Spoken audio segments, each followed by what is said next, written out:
Patil, lecturer in Mehta City, Sishu Niketan Senior Secondary School, Mehta City. We can study about class 12th biology lesson first, reproduction in angiosperm plant. First of all, we can study about angiosperm. What do you mean by angiosperm? Angio means it is what is made by two words, angio and sperm. Angio means covered, sperm means seed. Means which plant seeds are covered by fruit wall.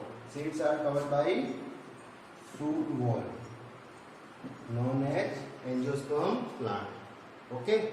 Fifth, reproduction. You know that every organism produces new individual or new organism known as reproduction. Okay. I can explain briefly. Angio means word, sperm means seed. Complete means which type of plants or seed is covered by fruit wall. Okay. And reproduction, every organism produces new organism known as reproduction. Okay. Up we can explain the types of reproduction briefly. There. Reproduction. Two types of reproduction are present in angiosperm plant: sexual reproduction and asexual reproduction. First of all, sexual. We can study about sexual or asexual only by two terms. First of all, meiosis and gamete fusion.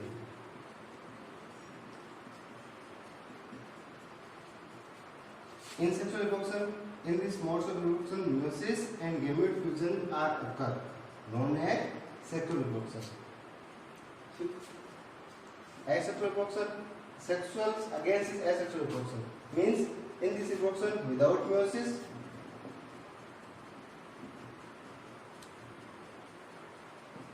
and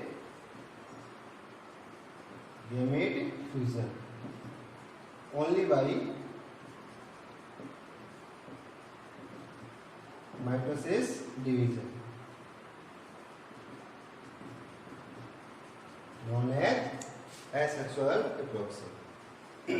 Complete. Explain again.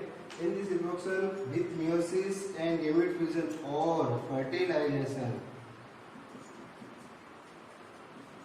developed a new organism or individuals known as sexual reproduction. Asexual reproduction, sexual against what is asexual reproduction, then without meiosis and gamete fusion, only by mitosis division developed a new organism known as asexual reproduction.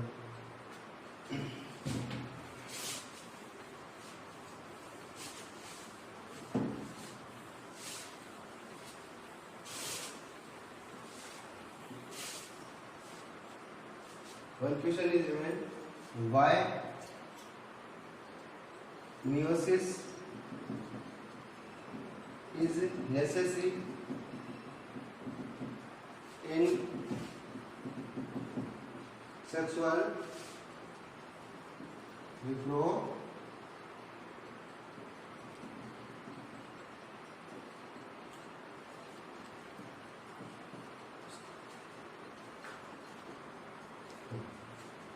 First question is why meiosis is necessary in sexual reproduction. The answer is the meiosis is necessary because these number of chromosomes remain same in next generation. Means maintain number of chromosome in generation by generation. means जो आपके meiosis division होता है वो क्या करता है, generation by generation chromosome को क्या रखता है, इक्वल बनाए रखता है, जिससे generation to generation chromosome increase नहीं होते.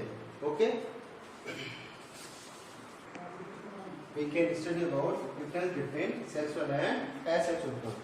First difference is in sexual reproduction, meiosis and mitosis both are necessary. Both are occur because in meiosis gametes are developed and mitosis after embryo formation, after zygote formation. For embryo formation, mitosis is necessary. Complete. Then in asexual reproduction, only by mitosis division is occur. Only by mitosis division is occur because in asexual reproduction only one individual developed a new organism by mitosis division. First division is complete. Then second, in sexual reproduction, gamete formations is necessary and gametes are haploid. Gametes are haploid in every type of organism. In asexual reproduction, gamete formation is absent. Complete. And third difference, gamete fusion or fertilization is present in sexual reproduction. In asexual reproduction, then gametes are not developed. So easy way, as fertilization is also absent. Difference between sexual and asexual, four difference. Generally, two organisms are participate. Means sexual reproduction में generally दो organism participate करते हैं और asexual में only one organism participate करता है. इसमें कुछ abuse भी आप याद रखना. tapeworm जो होता है वो बाइसेक्सुअल होता है ना, और बाइसेक्सुअल होने के कारण वो सेक्सुअल रिप्रोडक्शन में केवल एक ऑर्गेनिज्म ही पार्टिसिपेट करता है. फिर जो सेक्सुअल रिप्रोडक्शन है वो आपको पता है लॉन्ग प्रोसेस है, बिकॉज इसमें क्या होता है कि गैमेट फॉर्मेशन होता है, फिर फर्टिलाइजेशन होता है, फिर जाइगोट बनता है, फिर एम्ब्रियो फॉर्मेशन होता है. तो ये लॉन्ग प्रोसेस है. जबकि एसेक्सुअल रिप्रोडक्शन में क्या होता है, बिल्कुल सिंपल प्रोसेस है. इजी वे एक ऑर्गेनिज्म से माइटोसिस डिवीजन से न्यू ऑर्गेनिज्म डेवलप हो जाते हैं. कंप्लीट है. उसके बाद 6 पॉइंट लॉन्ग टाइम पीरियड. अभी जस्ट बात हुई अपने, इसमें क्या होता है बताया मैंने आपको कि सबसे पहले गैमेट फॉर्मेशन होता है, फिर फर्टिलाइजेशन होता है, फिर जाइगोट बनता है, एम्ब्रियो फॉर्मेशन होता है. उसमें बहुत टाइम लगता है, इसलिए लॉन्ग टाइम पीरियड है. और इसमें बिल्कुल शॉर्ट टाइम पीरियड, बिकॉज इसमें केवल माइटोसिस डिवीजन से ऑर्गेनिज्म बनने जाते हैं. These are main 6 difference between sexual and asexual reproduction. आगे बात करते हैं सेक्सुअल एंड एसेक्सुअल रिप्रोडक्शन में पढ़ने पड़ा, उससे रिलेटेड दो नोट्स आते हैं. सबसे पहला नोट्स है क्लोन. देखो एसेक्सुअल रिप्रोडक्शन से जो ऑर्गेनिज्म डेवलप होते हैं ना, वो केवल और केवल किससे, माइटोसिस डिवीजन से डेवलप होते हैं. Means asexual organisms are made by only mitosis division, so they are genetically and structurally same of their parents or organism. So this type of organism known as clone. आगे समझ में आपको, ये कई बार question में put up किया गया है. Clone, what do you mean by the terms of clone? Asexual reproduction से बनने वाले ऑर्गेनिज्म केवल माइटोसिस डिवीजन से डेवलप होते हैं. सो दे आर जेनेटिकली, उनकी जेनेटिक मटेरियल सेम होता है और उनकी स्ट्रक्चर क्या होती है, सेम होती है. इसी प्रकार के ऑर्गेनिज्म जो केवल माइटोसिस डिवीजन से बनते हैं उन्हें क्लोन कहा जाता है. Second note of very most, in sexual reproduction variations are developed. What do you mean by the terms of variation? One organism two individuals, some characters are different. These different characters known as variations. These variations developed new species. Means these variations are the base of evolution. मैं ये कहना चाह रहा हूँ कि sexual reproduction के दौरान variation develop होती है और ये variation generation by generation increase होती जाती है, जिससे न्यू स्पीसीज डेवलप होती है. और न्यू स्पीसीज डेवलप होने क्या कहलाता है, इवोल्यूशन कहलाता है. आगे आपके समझ में. तो अब अपन आगे बढ़ते हैं modes of asexual reproduction. Generally asexual reproduction को दो मोड्स में डिवाइडेड करते हैं. First of all agamospermy, second of all vegetative propagation. Agamospermy क्या होता है समझो. A means not, gametes means fertilization और जाइगोट, और स्पर्म मींस सीड. मींस इस प्रकार का रिप्रोडक्शन जिसमें बिना फर्टिलाइजेशन ही एम्ब्रियो और सीड डेवलप होता है उसे एग्मोस्पर्मी कहा जाता है. Means this type of reproduction without fertilisation और gamete formation, embryo or seed are developed, known as agamospermy. Second है वेजिटेटिव प्रोपेगेशन. बिल्कुल इजी पॉइंट है, कोई प्रॉब्लम ही नहीं है. किसी भी प्लांट का vegetative part like leaf, branch, stem, root, उनको कट करके सॉइल में कल्टीवेट किया जाए तो उनसे नया प्लांट डेवलप हो जाता है. उसे क्या कहते हैं, वेजिटेटिव प्रोपेगेशन. है समझ में आपके. Second of all vegetative propagation. First मैंने बताया था आपको एग्मोस्पर्मी, सेकेंड है वेजिटेटिव प्रोपेगेशन. तो किसी भी प्लांट के वेजिटेटिव पार्ट को कट करके सॉइल में कल्टीवेट किया जाए, generally naturally plant part soil में कल्टीवेट होकर नया प्लांट डेवलप कर दो, उसे क्या कहते हैं, vegetative propagation. Like plant every vegetative part cut and cultivate in soil known as vegetative propagation. Means plants every vegetative part cut and cultivate in soil, or generally plant part cultivate in soil, known as vegetative propagation. And which plant part used for propagation, known as propagule. यानी plant की किसी भी part को आप soil में cultivate करते हैं या नेचुरली कल्टीवेट होता है, उससे नया प्लांट डेवलप होता है, उसे क्या कहते हैं, प्रोपेग्यूल कहा जा सकता है. जो आपके stem, root, leaf, flower bud, कुछ भी हो सकता है। कंप्लीट। अब जनरली वेजिटेटिव प्रोपगेशन को दो पार्ट्स में डिवाइडेड करेंगे, natural vegetative propagation and artificial vegetative propagation. हाँ, natural vegetative propagation. Generally natural vegetative propagation क्या होता है, बिल्कुल इजी प्रोसेस है। इसमें क्या होता है, naturally vegetative plant part, plant का कोई भी वेजिटेटिव प्लांट पार्ट जो नेचुरली कल्टीवेट होकर नया प्लांट जनरेट कर दे, उसे क्या कहते हैं, natural vegetative propagation. Like natural vegetative plant part developed new plant known as natural vegetative propagation. Means किसी भी प्लांट पार्ट से, वेजिटेटिव प्लांट पार्ट से न्यू प्लांट जर्मिनेट हो जाए या न्यू प्लांट डेवलप हो जाए, known as natural vegetative propagation. जिस प्लांट पार्ट से नया प्लांट डेवलप होता है उसके बेसिस पे नेचुरल वेजिटेटिव प्रोपगेशन को 4 मोड्स में डिवाइडेड किया जाता है, by stem, by leaf, by root, by leaf and by flower bud. देखो अब आगे बात करते हैं बाय स्टेम। बाय स्टेम की बात की जाए तो आपको पता है जो स्टेम है इसके भी बहुत सारे मोड्स होते हैं, underground stem, sub aerial stem and aerial stem. सबसे पहले बात कर लेते हैं aerial stem. Like sugar cane, rose, इनमें जो एरियल प्लांट पार्ट होता है इसमें 2 या 3 नोड्स युक्त पार्ट को, 2 या 3 नोड्स युक्त पार्ट को कट करते हैं और सोइल में कल्टीवेट किया जाए तो उससे नया प्लांट डेवलप हो जाता है। नेचुरली अपने आप ही किसी भी इनमें रोज और शुगर कैन में 2 या 3 नोड्स युक्त पार्ट सोइल में कल्टीवेट होता है, उससे नया प्लांट डेवलप हो जाता है। उसे क्या कहते हैं, by aerial stem vegetative propagation और natural vegetative propagation by aerial stem. अब अपन ने पढ़ा था 11th क्लास में एरियल जो स्टेम होते हैं उनके जनरली 3 प्रकार मॉडिफिकेशन होते हैं, aerial stem, sub aerial stem and underground stem.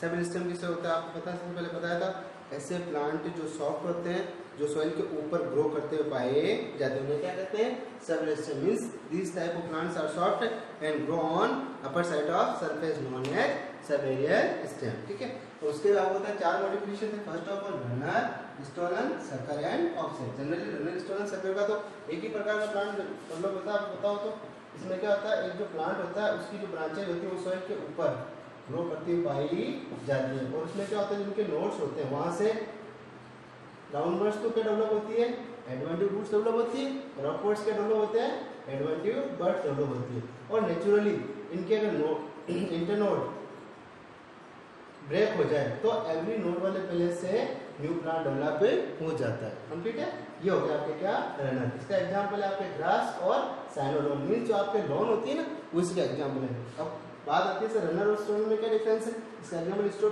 Runner और स्टोलन में थोड़ा सा डिफरेंस है। इसके अंदर क्या होता है, जो आपके स्टोलन में जो इंटरनोड्स होते हैं प्लांट के वो थोड़ा सा अपवर्ड सोर्सेस, सोइल से क्या होता है, थोड़ा सा अपवर्ड सोर्सेस और कुछ भी नहीं है, तो ये डिफरेंस। और इनमें वही इंटरनोड ब्रेक होते हैं और एवरी नोड्स वाले पहले से न्यू प्लांट डेवलप हो जाता है। फिर तीसरा था सर्कल।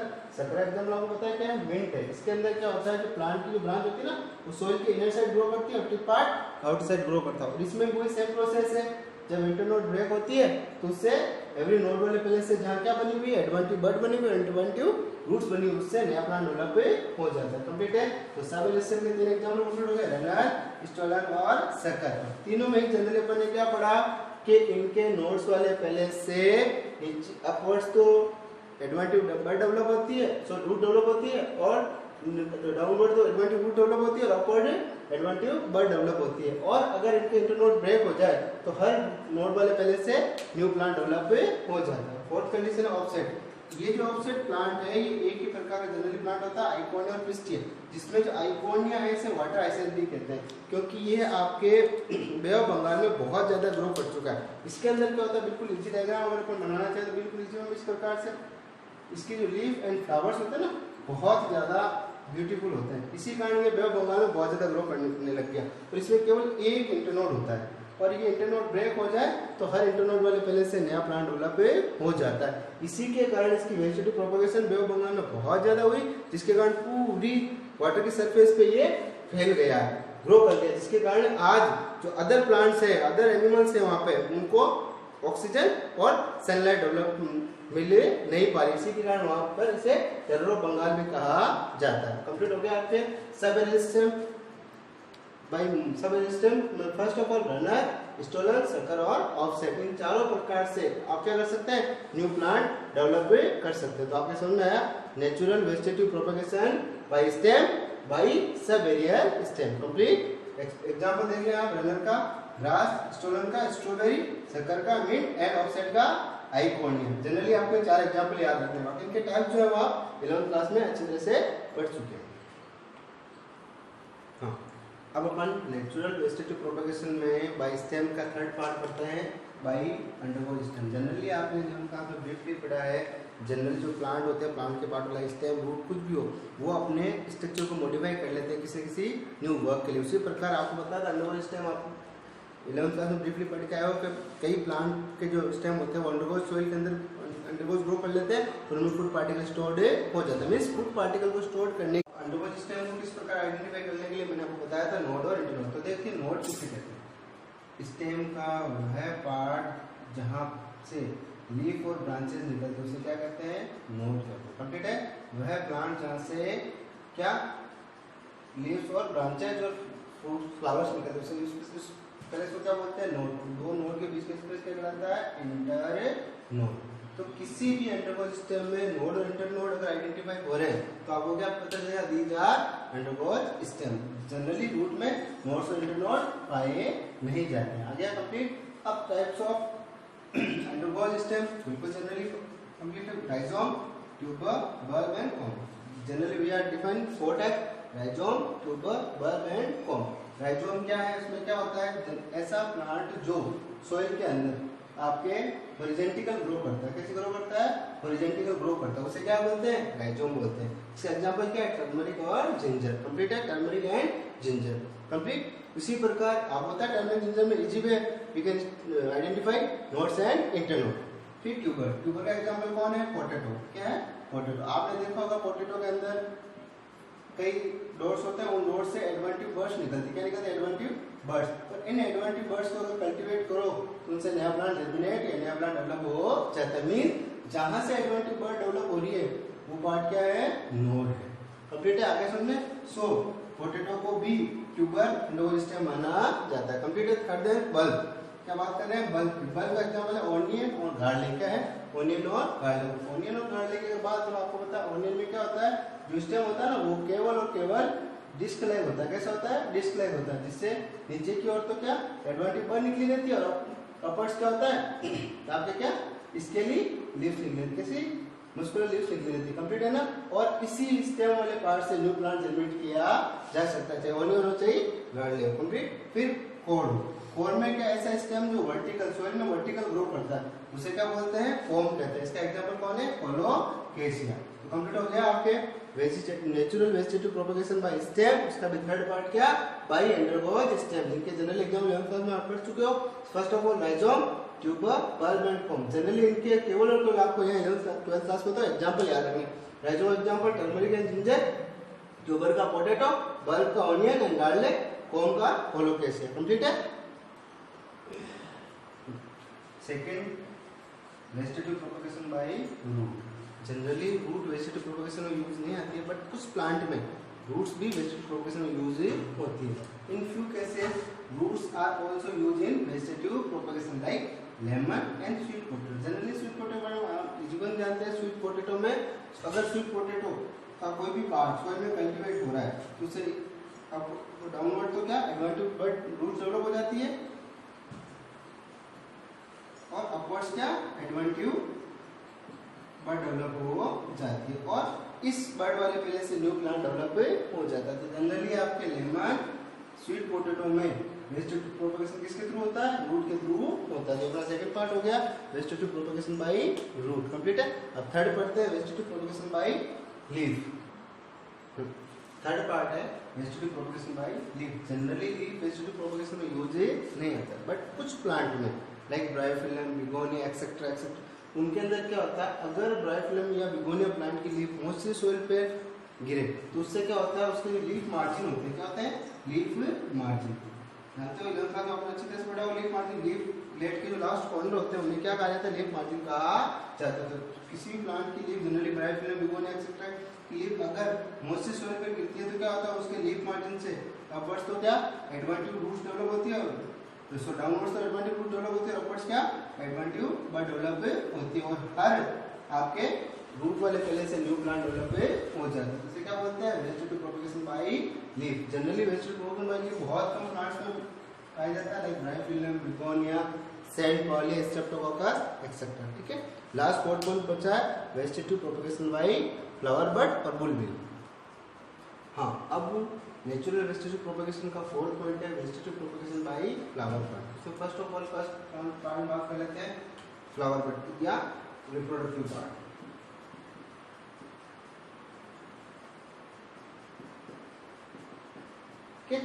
आपको पता है फ्लावर में रिप्रोडक्टिव पार्ट क्या होता है, प्लांट में रिप्रोडक्टिव पार्ट क्या होता है, फ्लावर ही होता है। तो सम प्लांट्स जो मार्श एरिया में पाए जाते हैं, कहाँ पाए जाते हैं मार्श एरिया, उनके अंदर जो फ्लावर पार्ट्स होते हैं वो स्वेल हो जाते हैं और थिक हो जाते हैं। ठीक है, एट दिस टाइम उन्हें क्या बोलते हैं बुलबिल बोलते हैं, क्या बोलते हैं बुलबिल। और these बुलबिल transfer in soil and develop new plants. Means कई प्लांट जो मार्श एरिया में पाए जाते हैं अगर उनमें सीड डेवलप हो, मतलब सेक्सुअल बॉक्स में सीड डेवलप हो और वो सॉइल इनर साइड सॉइल में कल्टीवेट हो नहीं पाते, इसीलिए उनमें क्या होता है in some plant flower parts swell and thick at this time these type of flower known as bulbil, these bulbil transfer in soil and develop a new plant. This process present in only marshy area, Marsh के area में पाए जाने वाले plant में ही generally बुलबिल develop होती है flower bud से और उनसे नया प्लांट जनरेट होता है।